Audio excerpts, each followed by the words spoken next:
You're the Candace Owens of ESPN, is what. Wait,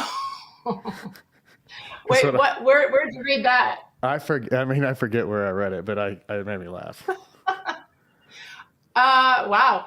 I respect the hell out of Candace Owens. So do I. And because whether you agree or not, she doesn't give a crap what you think. No. And she's going to say what's on her mind. Like you cannot come out. Look at what happened in California with Larry Elder and how he is a black Republican. God forbid. Yeah. But literally, I told him, I'll never stir the pot on purpose. Yeah. Candace does that. Yeah, and she does. Go get it. like no one else. Ex-ESPN host Sage Steele showed us who she really was and how she actually viewed the world many years ago. And ever since then, she has pivoted, if you can believe it, even further to the right and cozied up to all the people you should avoid at all costs. I did not want to apologize.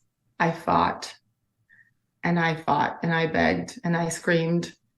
And I was told that if I want to keep my job, I have to apologize. And I sat in that car and I was disgusted with myself for caving. Prior to being featured in a Daily Wire-produced cartoon together, Steele went on Megyn Kelly's show to garner sympathy for her falling out with ESPN after she spread anti-vax misinformation, admitting to her refusing to help fellow female colleagues furthering their future in sports broadcasting because they dress a certain way to Sage, and questioning why Barack Obama identified as black because his, quote, black dad was nowhere to be found, close quote, during his childhood, among other very questionable comments.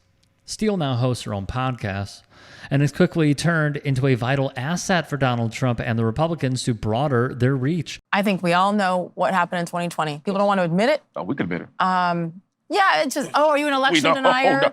Yes. No. Actually, I I don't believe that the votes were counted properly. I'll leave it at that. And people are just sitting around.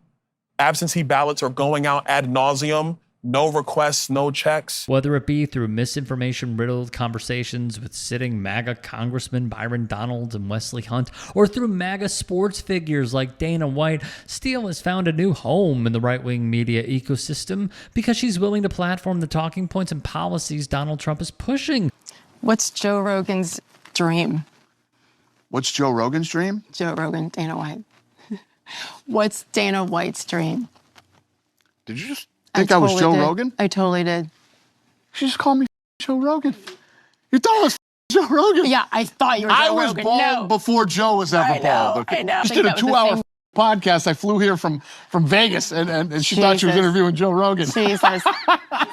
When this clip dropped earlier this year, we had no clue that it would accurately foreshadow and make painfully obvious how little her dear leader cares about her, if he even knew she existed before walking on stage. Thank you very much. Thank you. Let's have a little fun, Paige, okay?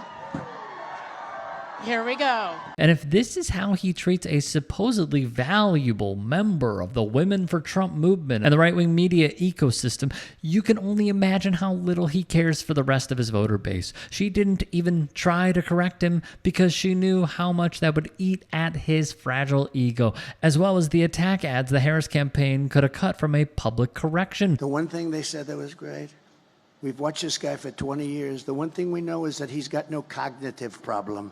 I have no cognitive. She may have a cognitive problem, but there's no cognitive problem. It was nice that they actually said that. They said, you know, if anyone has any questions, we were grilling this guy for 2 hours or 2.5 hours. Got no cognitive. In fact, if anything, he's maybe better. I don't even know if I like this. Maybe he's better than he was 20 years ago. The look on Steele's face as Trump rambles incoherently about not showing signs of cognitive decline is the perfect image to summarize not only the current state of the Trump campaign, but Steele's heel turn to the right. She gave up one of the most secure and lucrative jobs in all of media to follow this pathetic, crumbling excuse of a candidate and pander to a base of voters that is openly hostile to anyone who they don't think is white, both in their rhetoric and policy decisions. Effective immediately, the borders are closed, and they close up. And that's what I had. I didn't have a bill. I closed up the borders. And the billions of dollars that are being spent across the country to pay for the education, the healthcare, the rent, the insurance for illegal aliens can go to Americans, can go to minorities, can be spent on veterans who are on the streets homeless. So I have hope, and we're going to hold you to this. Many of them are seriously bad people. And that's why the graphic is the best graphic ever. I was wondering who that was. It's the fake news. You can just tell that Steele was very proud of herself for that one, couldn't you? The fact that Mr. President rushed here from a McDonald's in Philadelphia. You were there for a full hour flipping burgers and fries? For a while, mostly fries. We'll have to come back to the burgers, I think, but mostly fries. We had a tremendous crowd circling the McDonald's, and the people were great. Well, Donald, the people visiting you in the drive-through lines were great because they were all your loyal supporters, specifically chosen and carefully managed by your campaign staff and screened by the Secret Service. Surprise! I think not. His supporters, by the way, did not order anything. They just took whatever bag Trump gave them, rattled off whatever MAGA talking point they chose, told him how much they love him, and drove off. You could not have dreamed of a more dystopian political stunt than a silver spoon fail son dressing up as a minimum wage McDonald's worker to receive positive affirmations from his brainwashed followers. A politician who actually cared about uplifting the working class would have volunteered for a regular shift to truly experience the backbreaking labor food service workers go through daily, but we all know how that would have ended up for this small-minded, egotistical man. If I may, real quick, you know what one of the most hilarious parts of this Sage Steele story is, aside from all of it, but one in particular? When we are going through journalism school and we are coming up through the ranks and we're taking any job we can to get on air, the pinnacle is ESPN, let's be clear. Has the product gone down over the years? Yeah, of course. Because of some irrational business decisions? Yes, of course. But I need to put this in perspective. She was a SportsCenter anchor. She was doing the 6 o'clock SportsCenter hit. She was doing the NBA Finals. She was on, I think it was NBA Countdown at the time it was called, prior to rebranding. She covered the Masters. Like, this is the pinnacle of sports media. And then she was like, I think I'm being treated unfairly, even though I'm bringing this all on myself. And I'm going to start speaking out and saying that I believe Candace Owens is the GOAT. And, you know, I'm going to question why Barack Obama identifies with something that I may or may not even recognize. And I just think I'm being mistreated. It's an incredible, legendary heel turn. Legendary.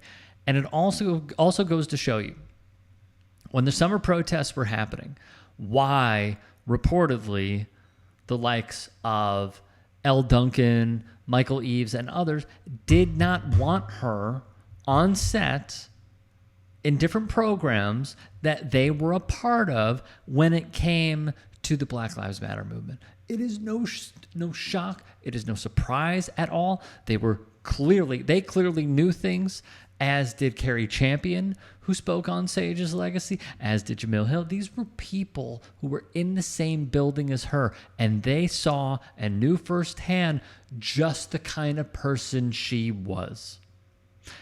In addition, she will say that she is a journalist, and she will say that she only goes off facts.